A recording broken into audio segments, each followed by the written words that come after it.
the vacancy in the company, then that is known as recruitment. समझाया बेटा? जब आप लोगों को अवेयर कर रहे हो कि यहाँ पर ये कंपनी में इतनी पोस्ट खाली हैं या यहाँ पर काम करने वाले पर्सनस की ज़रूरत है, तो इसको आप क्या बोलती हो? Recruitment. Whenever you go to Sangrur city shop, बेटा आपने वहाँ पे देखा ना, केमिस्ट की शॉप पे या परचून की दुकान पे या फैक्ट्री गेट पे आपने देखा होगा इतने कम करने वाले बंदे की ज़रूरत है, तो वो क्या है? रिक्रूटमेंट बेटा. समझ आ रही है? जब आप लोगों को अवेयर करते हो कि यहाँ पर काम करने वाले पर्सनस की ज़रूरत है, then that is known as recruitment. अब बेटा जो कंपनी वाले होते हैं वो हमेशा रिक्रूटमेंट पे बहुत ज़्यादा फोकस करते हैं. अब आप सोच रहे होंगे कि कंपनी को क्या ज़रूरत है रिक्रूटमेंट पे फोकस करने की. यस, एग्जैक्टली शिवम, वो लोकल चैनल्स पे एडवर्टीजमेंट्स वगैरह भी करते हैं so that in order to aware. अब आप सोच रहे होगे ऐसा क्यों करते हैं, कंपनी को क्या ज़रूरत है. एक्चुअली जितने ज़्यादा लोग अवेयर होंगे उतने ज़्यादा लोग अप्लाई करेंगे इस जॉब के लिए. जितने ज़्यादा लोग अप्लाई करेंगे उतना कंपनी के लिए बेटर रहेगा. कारण क्या है बेटर रहने का?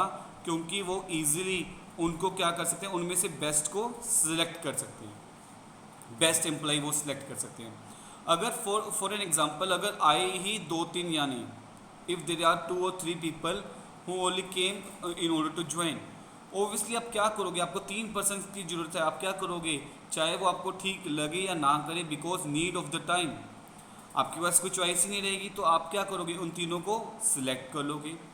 बट अगर आपके पास बिकॉज ऑफ रिक्रूटमेंट अगर आपके पास 100 पार्टिसिपेंट्स आ जाते हैं, 100 एप्लीकेंट्स आ जाते हैं, तो आप क्या करोगे? 100 में से 3 को सिलेक्ट कर लोगे. अब उनके लिए आप क्या करोगे? इंटरव्यूज़ लोगे, आप टेस्ट कंडक्ट करोगे, आप क्वेश्चनिंग आंसरिंग करोगे. जो उनमें से बेस्ट होगा आप उसको क्या कर लोगे? सिलेक्ट कर लोगे. So this is regarding the recruitment, यानी कि जब आप लोगों को अवेयर करते हो रिगार्डिंग द पोस्ट. फिर हमारे पास थर्ड पॉइंट आ गया बेटा, सिलेक्शन.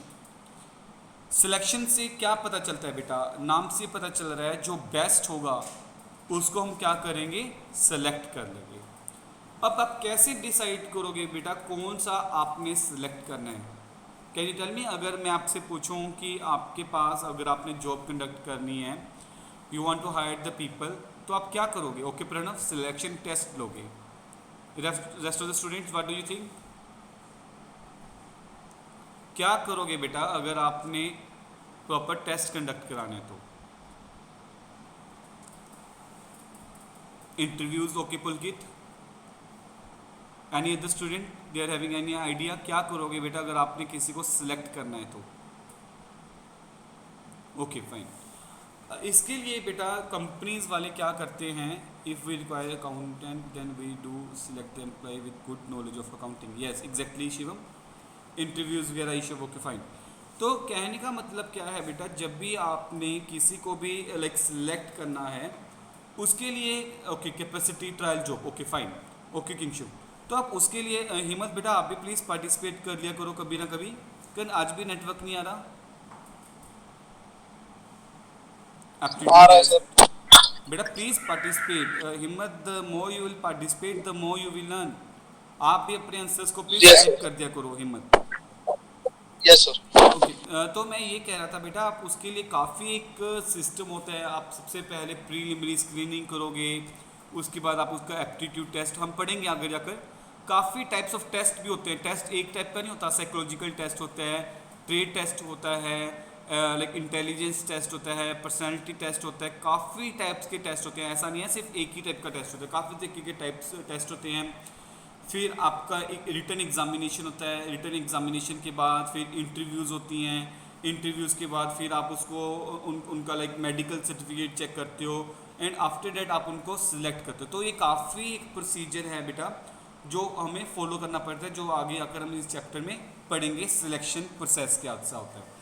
तो सिलेक्शन में अभी हमने जस्ट यही पढ़ना है कि जो बेस्ट एम्प्लॉय होगा अमंग द मैनी, उनमें से हम सबसे बेस्ट को सिलेक्ट कर लेंगे बेटा.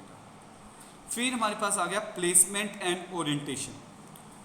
लाइक आपने कभी सुना है अपॉइंटमेंट लेटर? अपॉइंटमेंट लेटर का मतलब होता है यानी कि हमारी तरफ से आपको क्या कर लिया, अपॉइंट कर लिया गया है. आपको अपॉइंटमेंट लेटर हम इशू कर देंगे एंड आपको सारी कंपनी के बारे, ओरिएंटेशन का मतलब क्या होता है, फैमिलियर करवाना।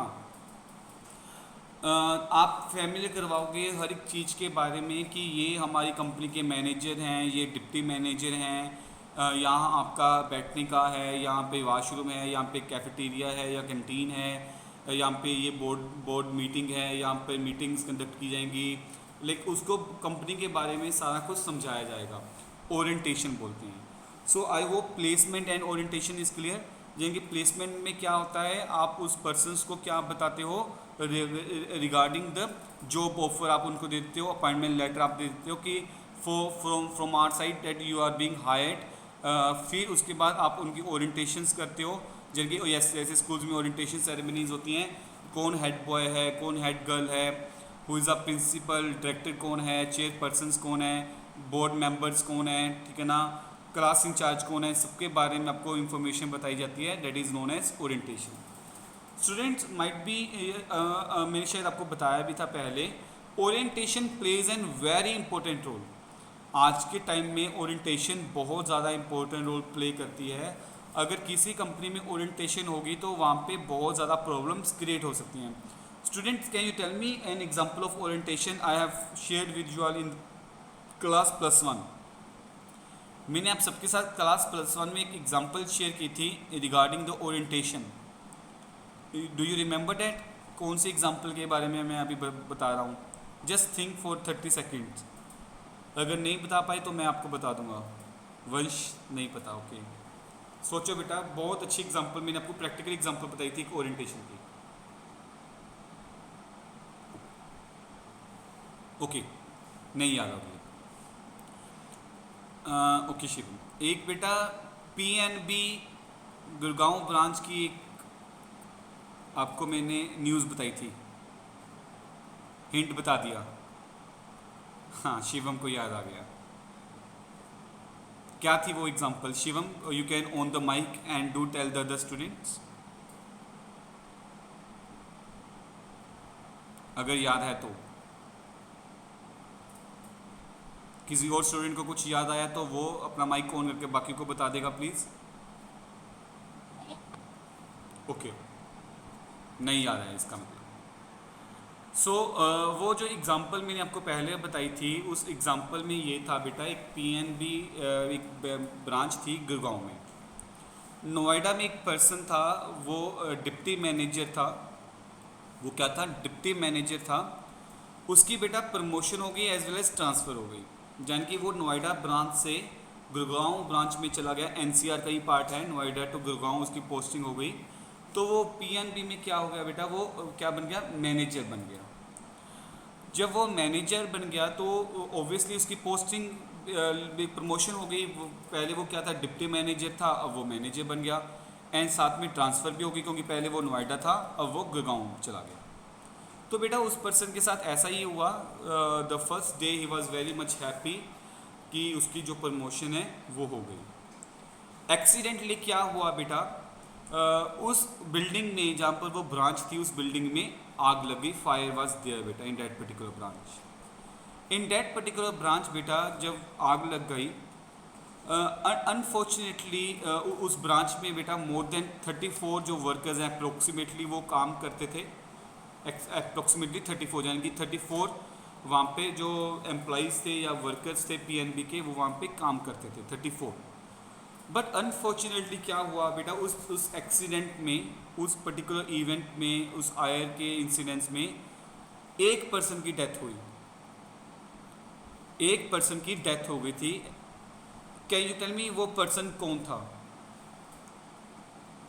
अनफॉर्चुनेटली वो पर्सन कौन था? That is newly appointed manager. वो एक मैनेजर की ही डेथ हो गई थी जो न्यूली अपॉइंटेड हुआ था। कैन यू टेल मी उसके पीछे रीज़न क्या हुआ?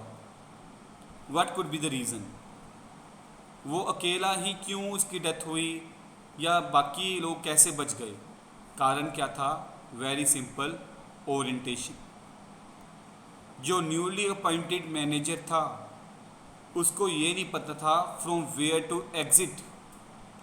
कहाँ से बाहर निकलना है, फायर एग्जिट कहाँ से है, क्योंकि वो न्यू था, उसको नहीं पता था कहाँ से स्टेट्स हैं, क्या सिस्टम है, उसको नहीं पता था बेचारे को, उसकी डेथ हो गई। बाकियों को बिजनेस के बारे में, उनको ज्योग्राफिकल एरिया सब कुछ पता था, उनकी प्रॉपर ओरिएंटेशन थी, बाकी सब बच गए। सो आई होप अब आपको सबको समझ आ गया होगा what is the importance of orientation in a business. Now clear, सबको पॉइंट क्लियर हो गया होगा अब ओरिएंटेशन का। अब पुलकित प्लीज़, अब मुझे नहीं पता वाई डोंट ही फॉलो, उसने बाकियों को फॉलो नहीं किया या कैसे नहीं किया, बट मैंने आपको एग्जांपल बताने की कोशिश की है। ओरिएंटेशन बहुत इंपॉर्टेंट रोल प्ले करती है किसी भी बिजनेस में। फिफ्थ पॉइंट है training and development. In today's time training plays an very important role. Train का मतलब क्या होता है, जब आप किसी को एक्सपर्टाइज नॉलेज बताते हो, कैसे आपने काम करना है, उसको हम क्या बोलते हैं, training. Training are out two types की ट्रेनिंग होती है। एक तो होती है ऑन द जॉब और एक होती है ऑफ द जॉब। जब आप काम के साथ साथ किसी को सिखाते हो तो वो क्या है, ऑन द जॉब। जब आप काम के साथ साथ किसी को सिखाते हो तो वो क्या है, ऑन द जॉब। जब ऑफ द टाइम, जब वर्किंग टाइम्स खत्म हो गए, उसके बाद आप किसी को कोई चीज़ समझाते हो तो वो क्या होगी, ऑफ द जॉब। यानी कि जैसे सपोज करो 9 to 5 एक पर्सन का काम है, टाइम है काम करने का, उसके साथ हमने एक्सपर्ट पर्सन को अटैच कर दिया। कैन यू टेल मी वो कौन सी ट्रेनिंग होगी बेटा, ऑन द जॉब होगी या ऑफ द जॉब होगी students? What do you think, वो ऑन द जॉब है या वो ऑफ द जॉब है? क्या लगता है आपको, वो कौन सी ट्रेनिंग होगी बेटा? That is on the job. अगर 5 बजे तक टाइमिंग थी, अगर 5 बजे तक टाइमिंग थी, अगर हमने 5 बजे के बाद एट 6 और 7 we are providing that particular individual training, उसको हम क्या बोलेंगे, ऑफ द जॉब। सो कहने का मतलब क्या है, जब काम के दौरान हम काम सिखाते हैं तो वो ऑन द जॉब है।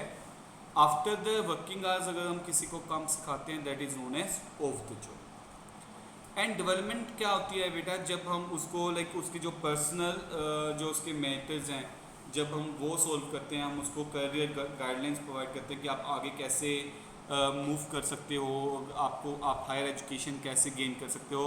अगर हम इन सब चीज़ों के बारे में उसको गाइड करेंगे, then that is known as development. जो ट्रेनिंग होती है it is related with the work only, जो डेवलपमेंट होती है that is related with the performance of that particular individual, ताकि वो अपनी ज़िंदगी में कामयाब हो। वो पर्सनल होती है डेवलपमेंट, इंडिविजुअल के लिए होती है, एंड जो ट्रेनिंग है that is for the company. So I am giving you 5 to 7 minutes to read this particular topic. अभी मैं आपको